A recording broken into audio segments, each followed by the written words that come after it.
Welcome back to the Talking Apron, where we empower working women with diabetes to take charge of their health one small change at a time. And today we're diving into one of my favorite kitchen tools, and that has been a game changer for me. Used it most of my life, and it's for anyone looking to simplify their cooking while keeping their meals blood sugar friendly. And that is the Crock Pot. Crock Pots aren't just for busy moms anymore. They are for everyone. But I'll say especially diabetics. And why? Because we get to take total control about what goes into the pot. Now, the Crock Pot is versatile, it's time-saving, and it helps making our low-carb cooking meals easier than ever. So get ready to hear about why the Crock Pot is a diabetic's best friend, how to build your low-carb meals in your Crock Pot. You'll get some ideas for Crock Pot recipes, and then you can also learn how to prep ahead to batch cook and to have better portion control. Now, who am I? Why am I doing this? My name is Ann Bernardin. I'm a former high school nutrition and wellness teacher, also owned a weight loss center way back when, and I was diagnosed with type 1 diabetes at the age of 50. So I'm living the low-carb life. I'm cooking, I'm doing well, and I want you to do well also.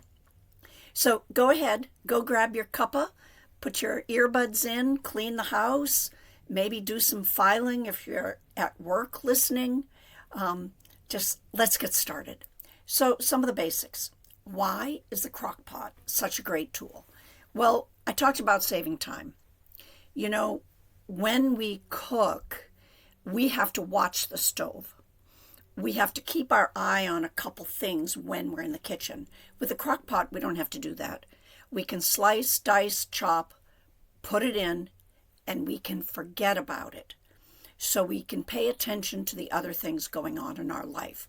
Now, the time-saving portion, well, I like to make big batches. So I'm not doing many small meals, which takes up time, but I'm doing bigger meals that I can later either cook, freeze, or I can make into something else, kind of like repurposing. So that it saves time, especially in our hectic way of life. The next thing, it also allows you to have some freedom and flexibility of when you cook. And what I mean by that is I can get all the vegetables ready the night before. I can get everything ready to go and put it in the pot, but I won't start cooking it till the next day. And that saves time also, because if I'm making a dinner on a Monday and I'm using onion, well, I can cut up 2 onions at the same time, bag up some of it to put in the crock pot later on in the week. So it allows you that flexibility to save a couple minutes now and again. Now, one of the other things with crock pots, the method of cooking, the low and slow method, helps to enhance the flavors. So you really get that rich, deep flavor. And that's hard to do when you're putting a quick burger on the grill, or even doing a quick chicken breasts, or you're baking with just a light seasoning. It doesn't get that depth of flavor, that yumminess. So crock pots help us do that. And again, you throw everything in, no babysitting required. You just let it be on its own. And the best part, it's ideal for us as in if you're a diabetic, because low carb, high protein meals keep your blood sugar stable. And as I said, the crock pot, it can be our secret weapon to help us create those balanced meals that won't spike our blood sugar.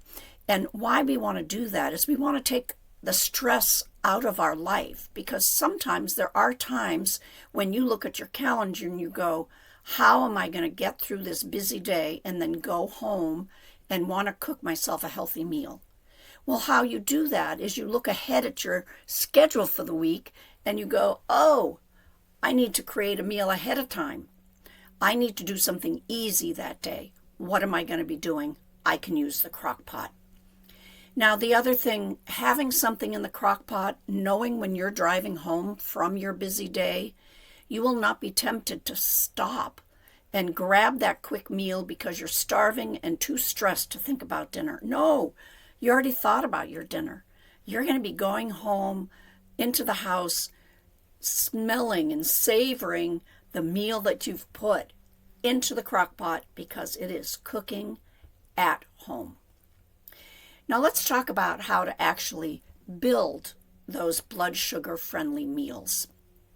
Crockpots work beautifully because they're excellent for cooking the proteins and for cooking the vegetables. And they're both key components to keep us healthy. We want many different color vegetables and we want some really good lean proteins. But choose your proteins wisely. We're talking chicken, beef, pork, really lean. Even plant-based options like tofu or lentils work great in a crock pot. And tofu will absorb all those luscious flavors that you have in the sauce. But remember, with the leaner proteins, they keep your blood sugar nice and steady, and you won't have that, I'll call it, a lot of fat all around. But it will help, the protein will help you keep you fuller, longer, and that'll reduce that urge to snack. Now, vegetables like cauliflower, broccoli, zucchini, bell peppers, they hold up well during the cooking process. Now, you may know, maybe you don't know, carrots, celery, onions are usually staples for most soups and stews. Carrots do have a sweetness to them. They do have a carbohydrate. But when you're not eating 3 cups full and they're red, they're going to be adding nice nutrients to your meal. And all those vegetables will bulk up the meal without those higher carbs, which makes you feel fuller, and it will give you the added fiber, which will also help with your digestion.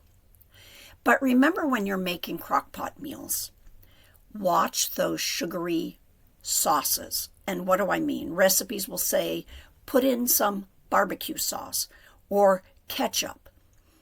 You've got to watch all those bottled dressings because they can be very high in carb.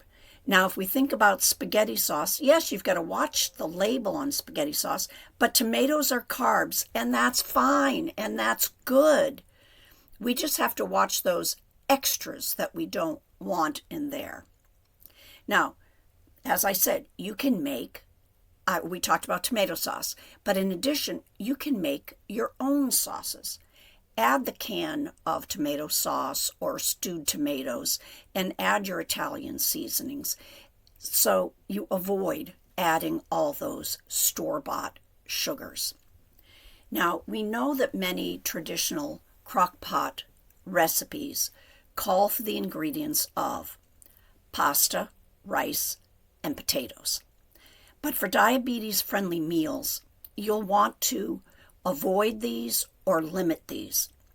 And what I do instead is, one, you can substitute cauliflower rice or spaghetti squash, or you can make your big batch of in your crock pot, and then you can have frozen those smaller portions of pasta or rice. Potatoes don't freeze 100%, but you can have those smaller portions if you are good with portion control. And I say if.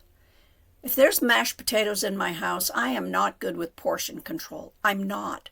So I don't have mashed potatoes in my house. Do I eat them? Of course I do. I eat them when I'm out, but in smaller quantities. So there are certain tricks we can do. Is we can cook that big batch, but we don't necessarily need to have all the starches in it. We can pull them out. And notice I didn't mention corn or beans. Those are other higher starches. All right, let's get some ideas for crock pot recipes for our better blood sugar control. We're going to start with a low-carb chicken chili. That's a perfect example because we can add in all those vegetables and those spices, and you can make it something that has a real kick for you. So we're going to be adding in, maybe it's chicken, maybe it's pork, maybe it's beef. And we have our diced tomatoes, our bell peppers, our celery, our onions. You can even stick in the zucchini. Then we're going to be adding the cumin, chili powder, garlic, maybe some hot sauce. And we're going to cook it low and slow. Now, it says chili, but it doesn't have beans in it. Well, if you're making a huge batch, maybe putting in 1 can of like a black bean isn't going to hurt, or a half a can. So you're not getting whole bean chili. Now, black beans are really great. They're more low glycemic, which means they absorb slower because they have nice and a lot of fiber. So it's not a bad option. But if you're someone that really has to watch and bring down your A1C fast, abstain for now. Now, once we've seasoned and this nice chicken chili has cooked and it's ready to go, you pour it in your bowl and you can add a little dollop of either sour cream, whole cream, or some Greek yogurt. And that'll add a little bit more protein. It'll add that cool tartness to your chili. Next recipe, we're going to be talking about a beef stew. And again, as same with the chicken, we can add a little carb or we can not. We can make it very keto. In most beef stews, you can either pick up the portioned beef stew or you can use chuck roast. And again, I always layer my onion and celery on the bottom. You can add mushrooms, but that's something you're going to have to watch your water. And I love adding green beans to my beef stew. Sometimes I use canned, sometimes I use fresh. It all depends upon how much time I have and what my budget is like. And depending upon the size of the batch. And what I mean by this is if I'm making 1 or 2 servings, I don't do this. If I'm making 4 to 6 servings, I will then put in a small sweet potato that's been cut up or cubed. Because once this thing is cooked, it will make a thicker sauce. Now, yes, it does add carbs. But yes, we need good starches. We do need to eat better starches for ourselves. And sweet potatoes are awesome because they're nutrient dense. They're red in that color zone that we need, those vitamins and minerals. And it will thicken. So if you have 1 sweet potato for 8 servings, that's different than 1 sweet potato for 2 servings as the amount of carbs. And that's what I mean by just watch the portion size. And again, it dissolves. Next up, we're going to a crock pot type of fajita. And we are using chicken or beef and loading it up with onions, bell peppers, and then a low-carb seasoning mix for the fajita. And this is something low and slow over time, ready to go. You can put it in lettuce wraps, you can put it in low-carb tortillas, and you can keep that very blood sugar friendly. Now, for just a simple protein recipe, so you can batch cook, make something a little bit more so you can freeze for multiple recipes, this is a garlic herb chicken thigh recipe. And we're going to be putting those chicken thighs, 6, 8, 10 of them, and they're going to be juicy and full of flavor. You're going to be combining the garlic, rosemary, thyme, and maybe a splash of lemon juice for a very simple salt and pepper, for a very simple, bright dish. You're going to cook this again, low and slow, so they don't dry out. And when it's completed, you can either have a salad on the side, maybe you'll have cauliflower mash. Again, maybe you'll put it in a low-carb tortilla, and you've got that hearty, diabetes-friendly dinner. Now, we've been talking about low-carb vegetables and no starches and watching our carbohydrate counts. And if you are in the learning stage of diabetes and nutrition, you may be a little confused or wondering what the heck I'm talking about. Well, to help you out, I've created a free guide, and it's titled Doctor's Orders: Why Watching Your Sugars Isn't Just About Sweets, and it'll explain how sugar and carbohydrates work and why and how they work in our body, about what diabetes really is on the cellular level, and it will give you some really good information on simple and complex carbs just to get you started, so you'll understand a little bit more about how to choose how you're eating. And check out the link for this free guide. It's in the description of this podcast or YouTube video. One of the best parts of using the crock pot, like I just said with that chicken recipe, is that it allows you to batch cook. If you're already going to be spending time chopping, well, why not chop one extra onion rather than going through it again? And put all the ingredients in separate baggies, and you can freeze or have them ready to go for later on in the week. Crock pot meals are perfect for leftovers, and they can be easily portioned out for lunches and dinners later on in the week. And I always put one portion aside and stick it in the freezer for those really crazy days that I may have in the future. When you're ready to cook, all you do is dump. You dump everything into the crock pot, and that helps you save time during the week. And I'm someone, I don't care if I don't have anything planned for my Saturday. If I want to have freedom and flexibility, I want to know my meal is cooked. So if it's 3 p.m. and I want to go shopping and come home at 6, done. If I want to go for a walk or hike or meet up with a friend, done.